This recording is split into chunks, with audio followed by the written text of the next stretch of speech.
दोस्तों, किसी ने सच ही कहा है कि कुछ चीजों पर साक्षात भगवान की कृपा होती है और यही कृपा 80 के दशक में दिखाए जाने वाले रामायण धारावाहिक के ऊपर भी देखने को मिली। तभी तो बालक रूपी भगवान राम और कौवे वाले सीन को लेकर कलाकारों का कई घंटों तक भूखे प्यासे काम करना, ये सब कुछ ऐसे हुआ मानो ईश्वर खुद इस धारावाहिक को बना रहे हो। लेकिन यह सब हुआ कैसे और किस तरह इस धारावाहिक को शूट करने के दौरान कलाकारों ने चमत्कार अनुभव किए, जिसकी कल्पना कर पाना भी असंभव लगता है।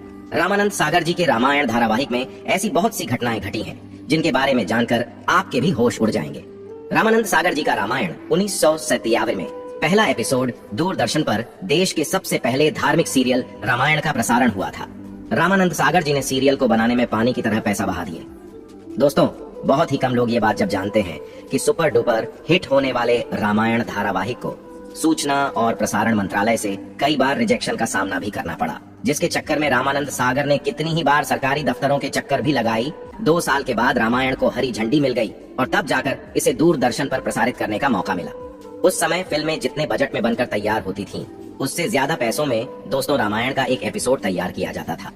सबसे ज्यादा मजेदार इस धारावाहिक की शूटिंग के किस्से हैं, क्योंकि दोस्तों रामायण को शूट करने के लिए सही लोकेशन का ढूंढना बहुत जरूरी था, जिसमें काफी दिक्कतों का सामना भी करना पड़ा। रामानंद सागर जी ऐसी जगह चाहते थे जहां पहाड़, नदी, समुंदर और पेड़ पौधे सब कुछ हो, और मुंबई जैसी भीड़ भाड़ वाली जगह पर इस तरह का शूट कर पाना बहुत ही मुश्किल और महंगा था।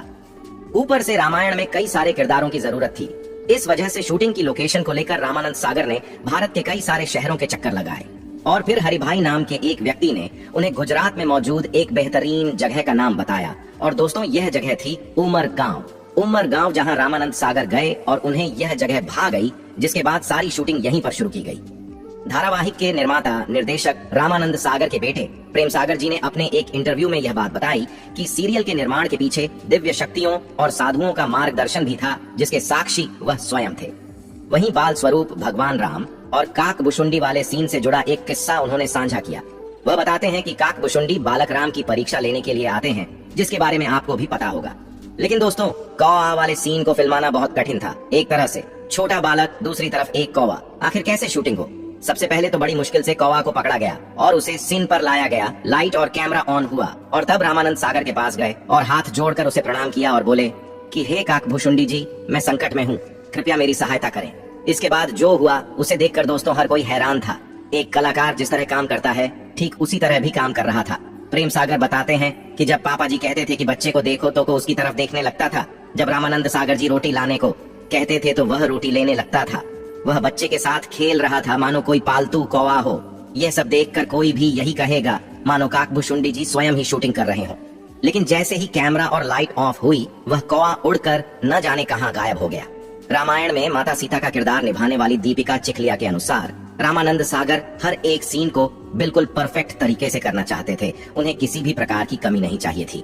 वह रात में 2-3 बजे तक शूटिंग करते थे, इसलिए दीपिका पूरे महीने सेट पर ही बिता दी। उनका मुंबई आना जाना भी नहीं हो पाता था।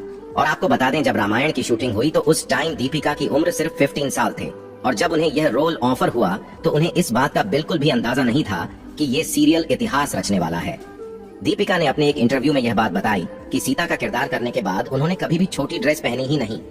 दोस्तों, रामायण में काम करने वाले हर एक किरदार को लोग बिल्कुल असली समझते थे। भगवान राम का किरदार निभाने वाले अरुण गोविल जी को देखकर लोगों को ऐसा लगता है कि जैसे भगवान राम आ गए हों। वह जहां कहीं भी जाते लोग इनके पैरों पर गिर जाते हैं। यहाँ तक कि आज भी अरुण गोविल जी को लोग भगवान राम कहकर बुलाते हैं। पर बहुत ही कम लोग ये बात जानते हैं कि भगवान राम के किरदार के लिए अरुण गोविल को पहले रिजेक्ट कर दिया गया था। जी हाँ, लेकिन बाद में इनकी मासूम और प्यारी मुस्कान को देखकर रामानंद सागर ने इन्हें अपना राम चुन लिया। वैसे अरुण गोविल से जुड़ा एक बहुत ही इंटरेस्टिंग किस्सा है।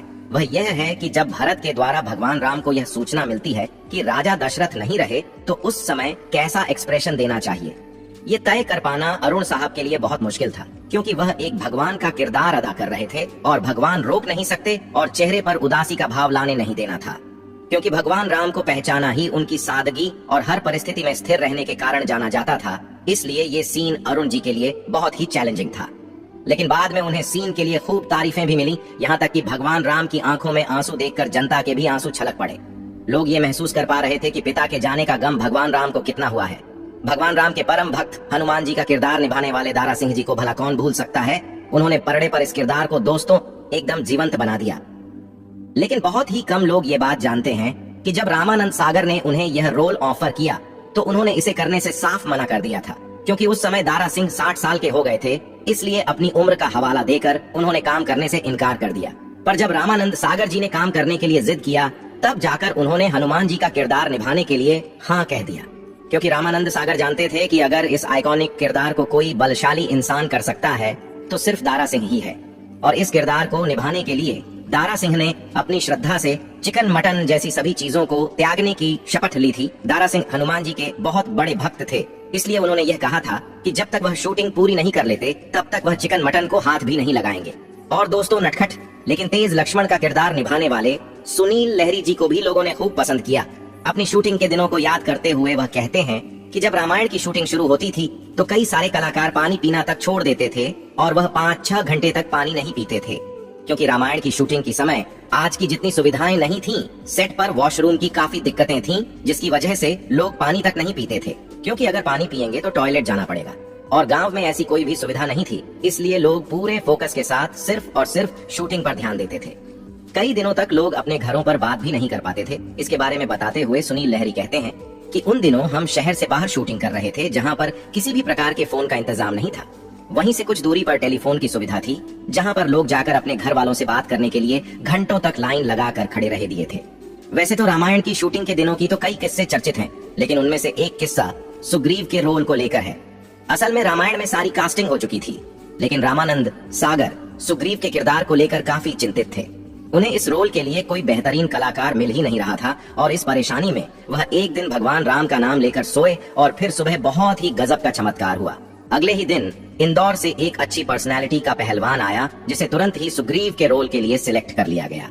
और यह रोल निभाने वाला कोई और नहीं बल्कि दोस्तों श्याम सुंदर थे, जिनका हाल ही में निधन हुआ है।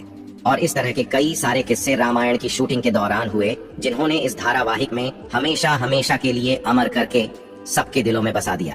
यह धारावाहिक आज भी बहुत ही खास और नायाब है, और 100 साल बाद भी जब लोग इसे देखेंगे तो यह उतना ही अच्छा लगेगा, कमाल का लगेगा कि सबके दिलों में उतर जाएगा। आज के इस वीडियो में सिर्फ इतना ही। दोस्तों, वीडियो अच्छा लगा हो तो वीडियो को लाइक और चैनल को सब्सक्राइब भी जरूर कर देना, और कमेंट में जय श्री राम जरूर लिख देना। धन्यवाद।